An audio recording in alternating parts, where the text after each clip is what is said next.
યો આપણી વાડી આવી ગઈ. તમે જો મારી જાન પરણીને આવી ગઈ. ઈ તો ભોળા દાદાએ કોઈને ખબર ન પડવા દીધી ને, એટલે નકર તો કોક મારું વ્યવહાર તોડાવી નાખે. હાલો હવે આપણા ઘરે. હે ઈ તો ભોળા દાદા માણસ ને ઈ છે. યો બોલો, ઈ તો ઘડીકમાં પાડી લઈ આવ્યા. હું બાજુના ગામમાં સમૂહ લગ્ન હતા ને ગયા છે. હા ઈ હાસુ બોલ જમરો. ભોળાએ વ્યવહારની ન ખબર પડવા દીધી અને લગ્નની ન ખબર પડવા દીધી. પણ ભોળા દાદા આપણને કહેતા હતા ને અમથાના લગ્ન તારા મારા માણસની જાન જોડીશ. ભોળા દાદા બોલ્યા ને ઈ એને પાડી બતાવ્યું. જો આ આપણું ઘર છે, આપણે અહીંયા રહેવાનું અને 500 વીઘા જમીન છે. આપણે ક્યાંય દાડીએ નથી જવાનું. તમારે રસોઈ બનાવવાની અને મારે વાડીનું કામ કરવાનું. તમને રસોઈ બનાવતા આવડે ને? કાંઈ વાંધો નહીં, મને રસોઈ બનાવતા આવડે. હું રસોઈ બનાવી નાખીશ. તમને વાડીનું કામ આવડે? એ હારું, તો હું વાડીનું કામ કરી નાખીશ. હવે આ ચોખા ભરેલો ગ્લાસ છે ને એ પગથી ઢોળી નાખો. હાલો હવે બધાને પગે લાગતા આવી. હે ભોળા દાદાનો માણસ તો આપણને મળવા આવતો લાગે. એ તો પૈસા આપવા પડશે. તો પણ આપણી પાસે અમથાભાઈ ના પૈસા પડ્યા જ છે ને, 500 આપી. આ ઈ હાસુ આપણે ક્યાં ઘરના પૈસા દેવા? અમને તો પૈસા આપો, તમે તમારા પૈસા આપજો તો અમે અમથાને કહી દેવું. હો આ ભોને એને 500 રૂપિયા ઈ ભલે ને ભોળા દાદાના માણસને આપતા. એ હારું.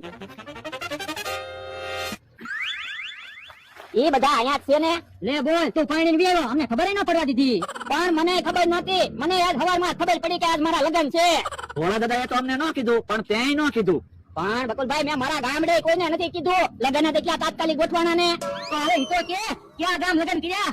એ નો કહેવાય હો, ભોળા દાદાએ ના પાડી. તો કોઈ વાંધો નહીં, અમે ભોળા દાદાને પૂછી લઈશું. પણ ભોળા દાદા તો હવે ઓલી વાડીએ રહેવાના છે. હવે તો મારા લગ્ન થઈ ગયા, હું દરરોજાનું ટિફિન દઈ આવીશ. કાંઈ વાંધો નહીં, અમે ઓલી વાડીએ જઈને ભોળા દાદાને પૂછી લઈશું. તો ભોળા દાદા ભલે ને કે તો મને ક્યાં વાંધો છે? બાકી હું નહીં કહું. નો કેવું હોય તો નો કેતો, પણ બધાને મળી તો લે.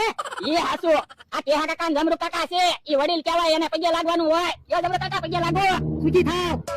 યો કેહા કાકા તમને પગે લાગો. સુખી થાવ. મમરાભાઈ તમને મળી લો. યો બકુલભાઈ તમને મળી લો. આલે 500 રૂપિયા.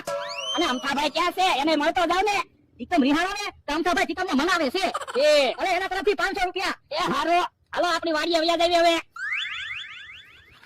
ભોળાના માણસને 2500 રૂપિયા આપ્યા તો હારું બકાલું લાવ્યો હતો. તો ગુવારમાં શું વાંધો છે? ગુવાર હારો તો છે. લગનમાં કે ગુવાનું શાક હોય? ના ના, તો પછી લાડવા ને ગુવાનું શાક કેમ ખાવું? એ પેલા લાડવો ખાવાનો, પછી ગુવાનું શાક ખાવાનું, પછી પાછો લાડવો ખાવાનો, પાછું ગુવાનું શાક ખાવાનું, એમ ખાવાનું. પણ આપણે બપોરે જમણવાર ચાલુ કરશું ને, ગુવાનું શાક ખાવામાં હાંજ પડશે. ઈ હાસુ. તો આપણે એક કામ કરવી, તો રીંગણા બટાટાનું શાક બનાવી. બધા રસાવાળું ખાય તો ખરા. બકુલભાઈ, રીંગણા બટાટા લઈ આવી, રસાવાળું શાક બનાવી. હાલો તો રીંગણા બટાટા લઈ આવી. ગુવાર તો આપણે વેલા કાકાની વાડીએથી મફતમાં જ લાવ્યા હતા ને. હાલો જલ્દી રીંગણા બટાટા લઈને